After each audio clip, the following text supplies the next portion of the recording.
Okay, I figured I'd make a video on guns for survival kits since we're kind of on this topic or whatever. And there's a few, 5 or 6 different camps to be in, probably. I'm gonna try to do my best at all of them, but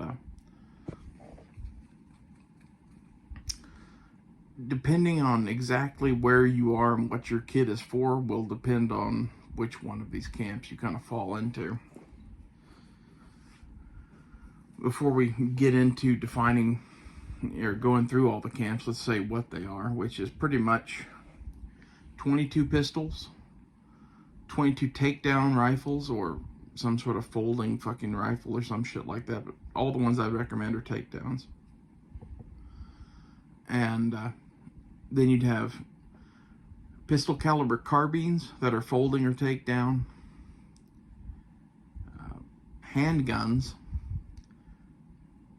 takedown shotguns of either single shot or double barrel variety, and then AR-15s. So if you're going to be someplace with dangerous game, that changes this answer. If you're going to be someplace where exclusively hunting small game is what you're worried about, that changes your answer. If you're only worried about people mostly, it changes your answer. One of my favorites is the takedown shotgun because it does so much shit. Either in the single barrel or the double barrel. The double barrel is obviously nice because if you're carrying a shotgun like that, the main reason I would do it is because I was worried about some sort of dangerous game in the area. And the double barrel gives you 2 shots instantly. It's like there's a reason they use double rifles in Africa. And I'm sure someone's going to be like, well, why not carry a double rifle in America? Mainly that they're all fucking expensive, and the few cheap ones that do exist are questionable in quality. So it's not a realistic option, but you could do it. Along these lines, people will be like, well, why not a combination gun that's a rifle and a shotgun? Mainly because all of those are either 410 22 long rifle, or they just suck balls, or are hard to find. Like there's a Russian-made Baikal 12 gauge, I think 308 or 30-06 over-under combination gun. That would be really cool, but try finding one. For my money, the single shot shotgun has a lot of advantages over the double. Just it's cheaper, it's lighter, it's easier to put a sling on. That's probably the route I would go if I was going for a shotgun. The shotgun always comes with the downside of heavy ammunition, so you're going to be carrying a lot less ammunition than basically any of these other options. You know, for the shotgun, you're talking about a lot of ammo being like 40 or 50 rounds, whereas with the 22, in the same weight, you could have hundreds of rounds. However, the shotgun gives you the versatility to shoot birdshot, buckshot, and slugs, and between the 3 of those, you've got small game, medium game hunting, and big animal defense. For large animal defense, it's hard to argue against slugs, but buckshot packs a fucking wallop too, so I wouldn't necessarily discount that. It depends on really what it is. If it was a bear, I would probably always load slugs. If you're worried about like cougars or something like that, buckshot will work just fine. The buckshot would probably work just fine against the fucking bear too. And don't forget that pretty much all of the areas where they have bear, they also have moose. And moose are equally dangerous, if not more dangerous than bears. And they're big fucking animals, so slugs for them too, probably.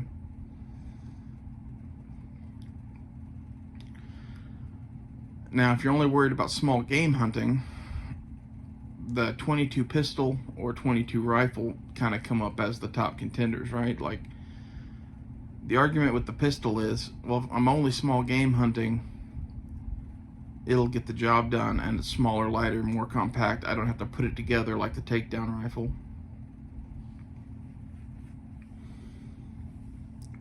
I see the argument for this.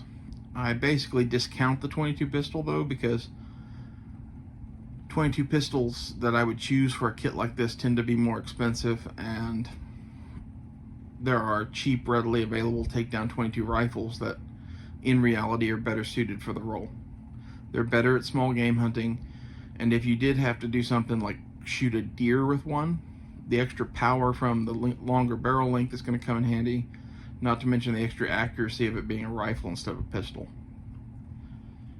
And for those who are like, you can't shoot a deer with a 22, you can 100% shoot a deer in the head with a 22 and kill the fuck out of it. It happens every day in the backwoods of Texas and Oklahoma. That's what poachers use typically. And, you know, it's probably not the best way to take a deer or something, but like if you're, you know, 100 miles into the back country somewhere and no one's coming for you anytime soon or whatever, and you have a shot at a deer, I would fucking take it. And the 22 rifle gives you that capability over the pistol in my mind. Also, as far as animal defense or something like that, I would rather have the rifle than the pistol, even if it only has 10-shot mags. The extra power of the rifle barrel is going to be better.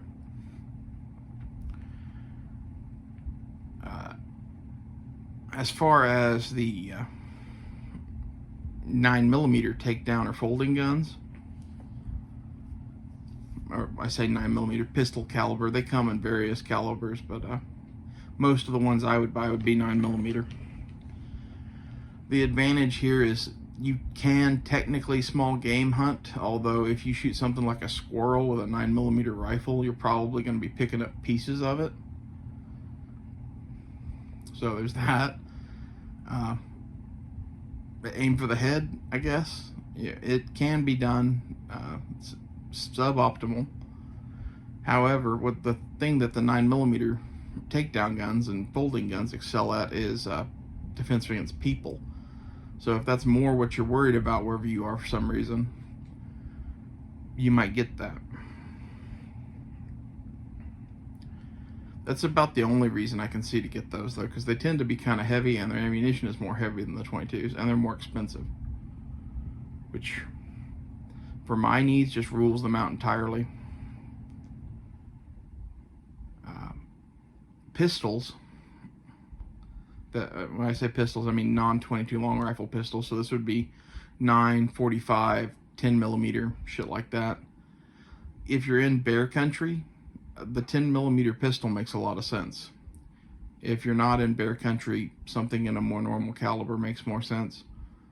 But again, it's kind of like the 9mm carbine in that if mostly what you're going to be doing is small game hunting, a 9 or a 45, even out of a pistol, is probably going to blow most small game to bits. So if it's what you got, learn to use it or whatever, but I wouldn't pick that. Those are more for animal defense than they are hunting. And if you're in a situation where, you know, you're waiting a week or two for rescue, you know, and you're more worried about the coyotes and wolves or whatever, you know, maybe take that gun. But as far as I'm concerned, a 9mm 45 caliber handgun is kind of just a choice that makes zero sense. The 10mm handgun makes sense in bear country, kind of like the shotgun does. But the shotgun has the added versatility of being pretty good at small game hunting. The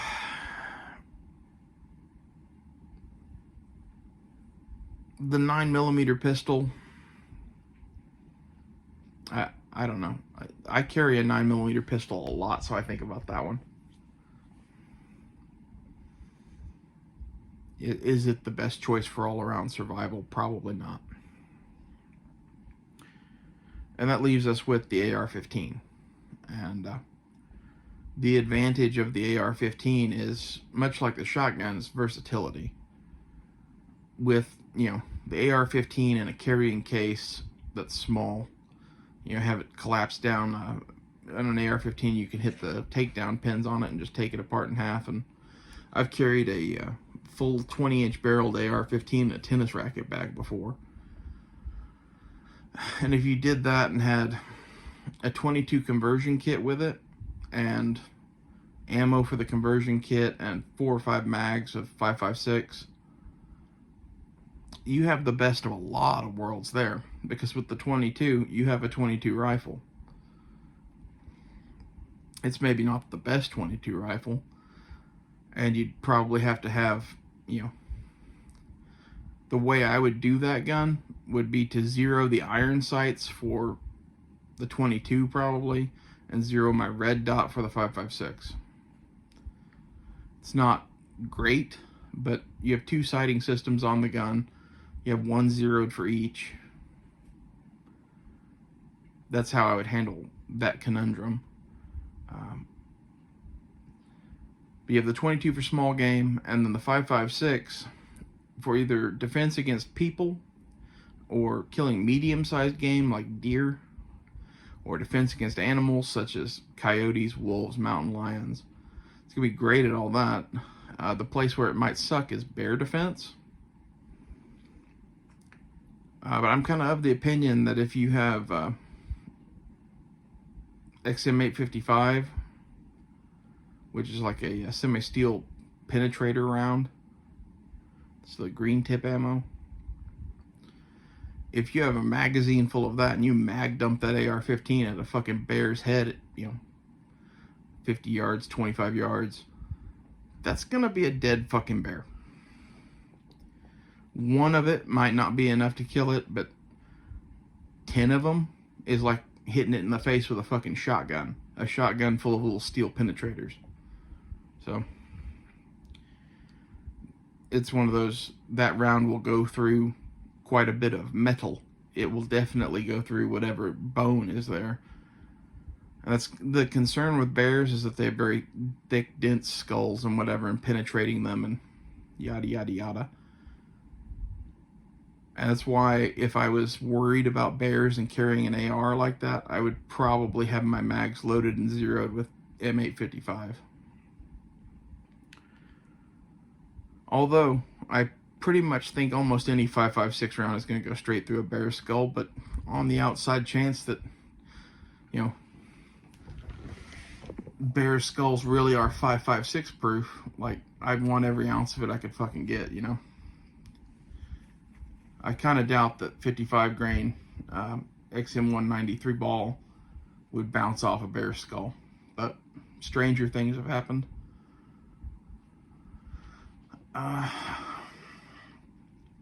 The main advantage I see with the AR, with the 22 conversion kit, is that you get a real rifle that does real rifle shit for defending yourself against people and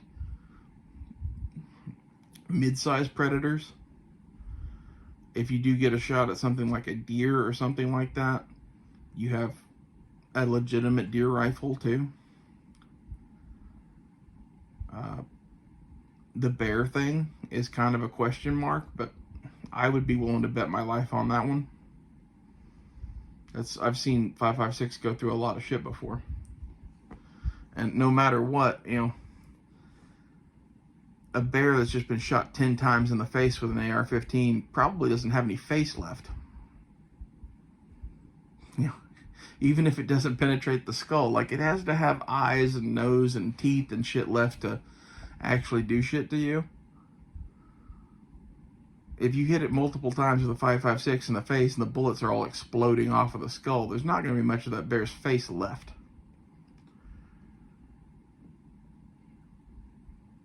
And that's why, in my opinion, the best choice of survival rifle probably is the AR-15, as strange as that sounds. The one that I go to the most for a survival kit is the Savage Model 64 Takedown, and that's a 22 rifle. There's various takedown 22s, that's my personal choice of them. It's basically a Savage clone of the Marlin Papoose, which was my choice before that came out. But the Marlin Papoose is a little expensive. It's not any greater in quality, really. I much prefer the Savage, to be honest. And both of them are better than the Henry AR7. Although I will say I've owned 2 Henry AR7s in my life, and both of them worked as long as you fed them CCI Mini Mags. They're a little ammo picky. They have kind of crude sights. They have a plastic wrapped barrel that, in my opinion, causes accuracy issues. They're not apparent at first, but like crank 4 or 5 mags through that thing and see where your zero is. Now, in a survival rifle, does that matter? No, not really. That's why they do that barrel on that gun. But I think there's a company still making steel barrels for the AR-7. If I was going to carry an AR-7, I think I would actually get one of those. It would just make me sleep better at night.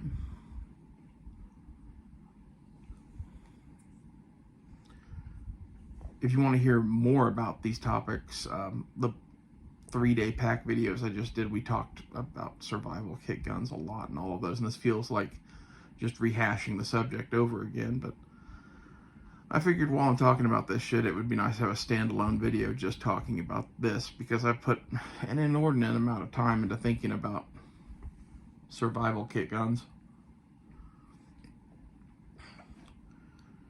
And my top 3 are probably the single shot shotgun, for the versatility of it and the power and all the shit that comes with that. The takedown 22 for the cost effectiveness and the lightweight, and the AR-15 with a 22 conversion kit, because it's really in a whole new category. Like,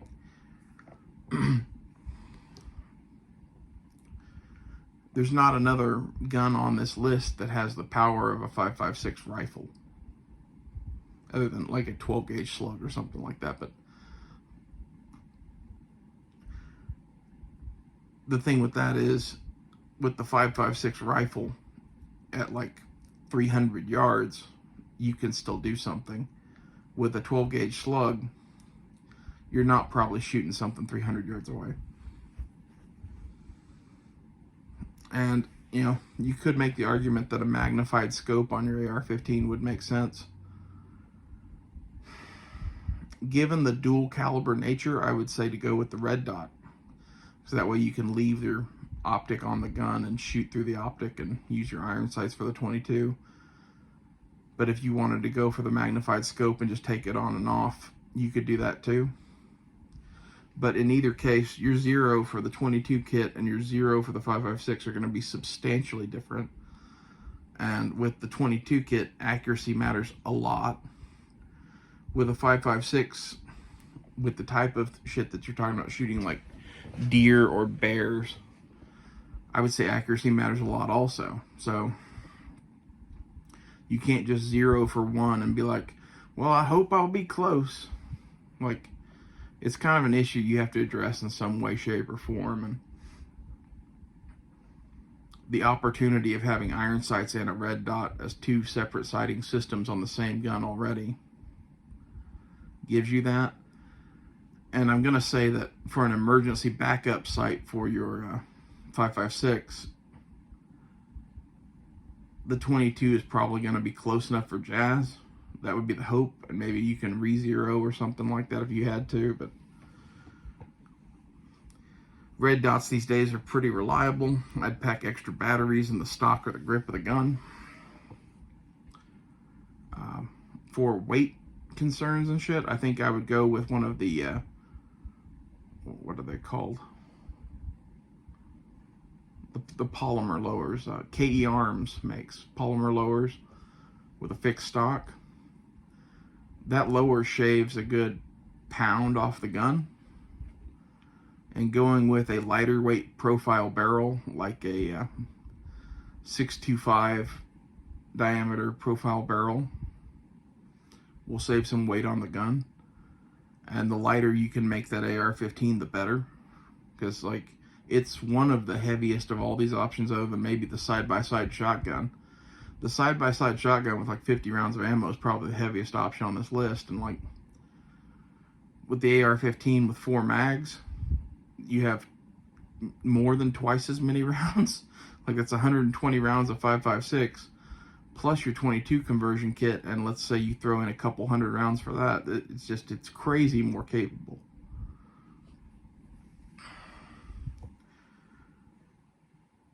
It's one of those though that if you're really in bear country, I don't know, I'd want to do a little bit more homework on 5.56 versus bears, but I think everything I said applies.